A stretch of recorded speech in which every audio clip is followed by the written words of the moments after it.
વિશ્વ યોગ દિવસ નિમિત્તે ભાવનગર મહાનગરપાલિકા દ્વારા યોગ દિવસની ઉજવણી કરવામાં આવી હતી, જેમાં કમિશનર સહિતના અધિકારીઓ, કર્મચારીઓ અને શિક્ષકો પણ જોડાયા હતા। ભાવનગર શહેરના મોતીબાગ ટાઉન હોલ ખાતે આવેલા અટલ બિહારી વાજપેયી હોલ ખાતે યોગ દિવસની ઉજવણી કરવામાં આવી હતી, જેમાં ઉપસ્થિત અધિકારી, કર્મચારી અને શિક્ષકો દ્વારા વિવિધ પ્રકારના યોગ કરીને યોગ દિવસની ઉજવણી કરી હતી।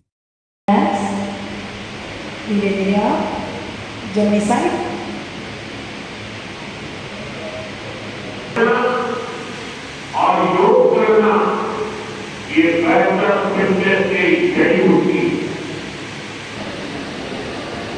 रिलैक्स। नेक्स्ट આપણે ભુજंगासन કરીશું। બંને હાથને તમારી ચેસ્ટની બાજુ